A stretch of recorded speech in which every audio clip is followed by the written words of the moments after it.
often they're young adults, between, I would say, the majority between the ages of 23 to 40. I would say the main population I work with, um, uh, with a certain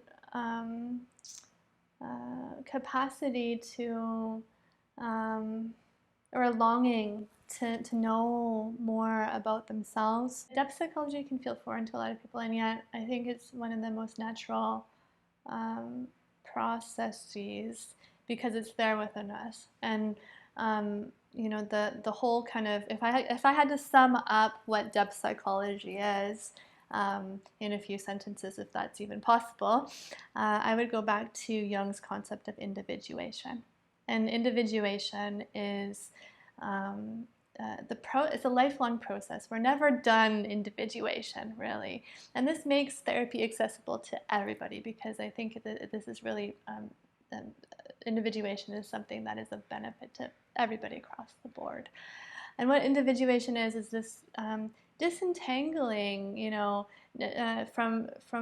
from what may not be ours, from what may have been projected from the culture, from our parents, from our teachers, from wherever we've gathered all these notions of, what it means to be healthy, what it means to be happy, to be able to disentangle from that and to find who we are, to start to gather up the pieces that may have been split off, or that may have been given away, or to start to reclaim those parts of ourselves and feel more whole in general. And so, if I had to boil down all this kind of irrational, non-ordinary ways of knowing, all this stuff that the rational mind may not be able to process, I think what it comes down to is just feeling more whole as a human being. So what comes to me in terms of insights, we have so much knowing within our bodies, that we don't know that is there often, because in our culture we are often working from here up, very, very heady, very rational.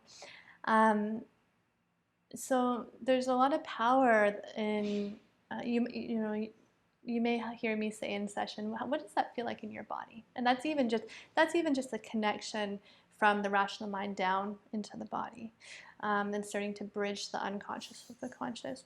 And I use a tool called focusing, which brings people, if they're comfortable, down into their body, and we start to look at, for example, where do you feel that anxiety in your body, right? And it may show up in their chest or in their bellies or wherever it might show up. And then we start to move towards that and really getting into a dialogue with it of what it needs, right? What does it need? And these are the insights that often come up, that the answers that the emotions are giving are not the answers that we're thinking that they need, but they're coming from a more rooted place in the anxiety itself. So I think that, like, when you're talking about insights that people get, I think when we're coming from that place of dialoguing with the actual emotion or that actual part of ourselves, we would never have come up with those thoughts if we were trying to figure it out rationally.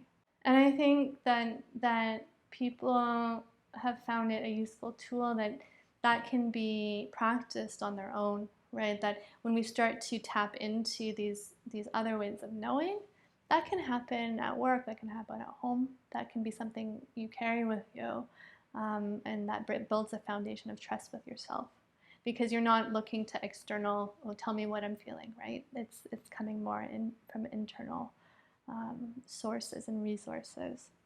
Another theme of insights that I see in my clients would be with inner child work.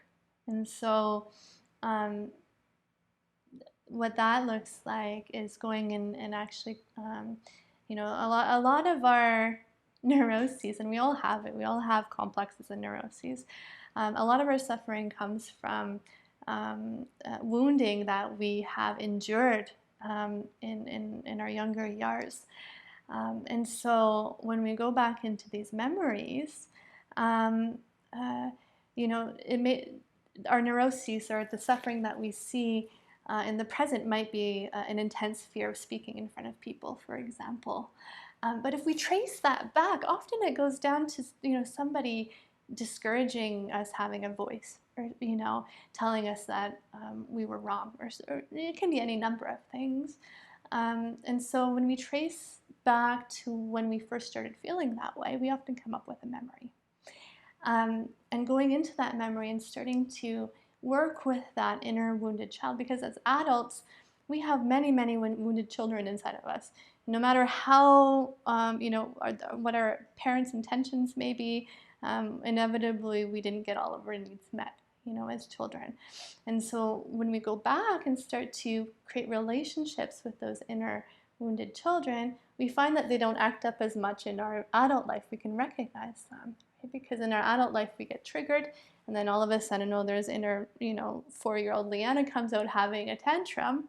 But if there's some relationship building going on with those children, that can be really powerful. And I think that I've witnessed many clients who have come in from having minor trauma to severe trauma in their childhood, and a light bulb going off. It's like, oh my goodness, this is actually something tangible that I can work with, that feels like it has potential to shift and things. And actually, I've seen huge shifts happen in the way trauma shows up for these clients.